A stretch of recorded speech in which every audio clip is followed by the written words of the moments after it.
Hey all you cool cats and kittens. So this is another example from chapter 5 section 4. It's actually from the notes from Monday, but I wanted to do a little bit more complicated example. So this time I have the formula for the cosine of the sum of x plus y on the board, and notice it's very different from the formula for the sine of x plus y.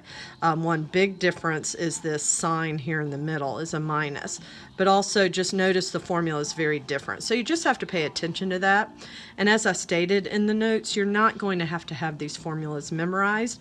Even if this was just normal school and not COVID-19 school, I still don't make you memorize these formulas. They're given to you on a formula sheet. All right, so we're using the cosine formula now.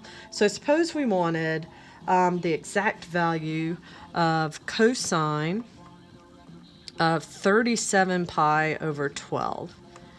And notice most, if not all of these examples, it's going to be an angle of some pi over 12.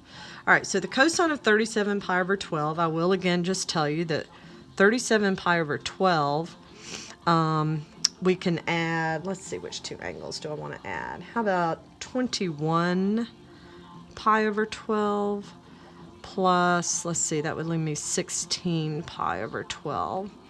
So that's actually going to simplify to the cosine. Let's see, 3 will go into both of those. So that's 7 pi over 4. 4 goes into both of those, so 4 pi over 3. So this is actually what we're trying to simplify, because these are the angles that we can find on our chart. All right, cosine of 7 pi over 4 plus 4 pi over 3.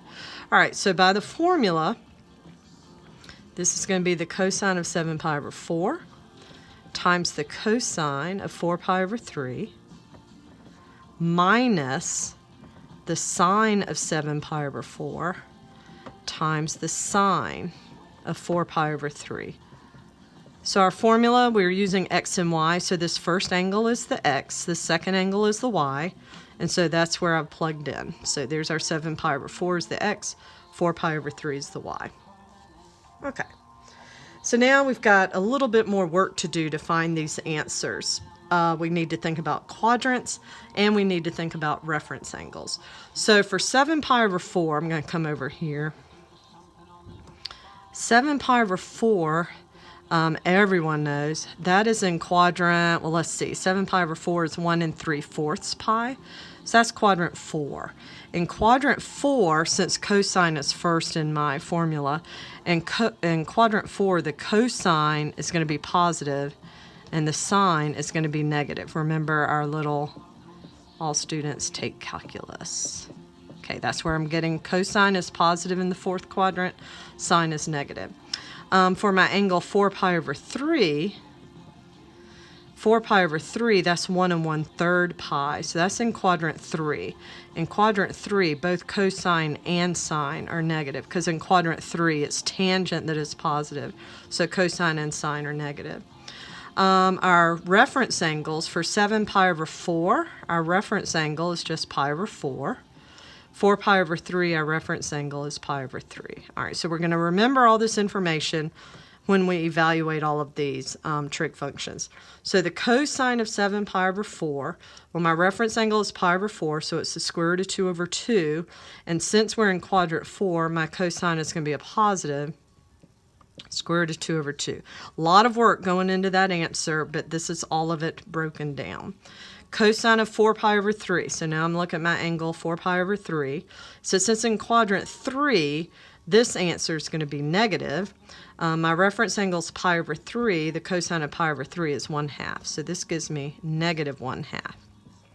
Minus. Then we start the whole process again, but now with sine. 7 pi over 4. So this is in quadrant 4. The sine is negative. And my reference angle is pi over 4, so this is going to be the sine of pi over 4 square root of 2 over 2.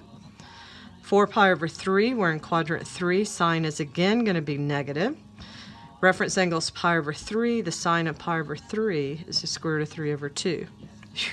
So that's a lot of work to get just those simple values, but it's stuff that we've been doing since Christmas, so hopefully that'll kind of come back to the front of your brain.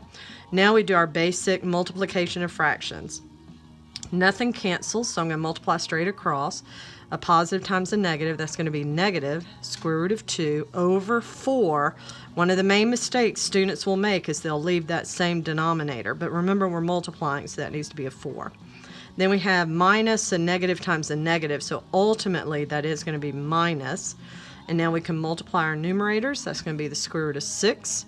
Multiply our denominators over 4. And to simplify that, it's negative square root of 2 minus square root of 6 all over 4.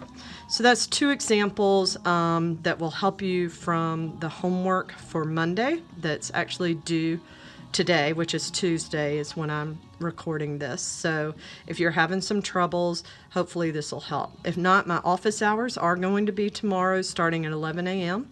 And I will post the Google Meet. Thanks.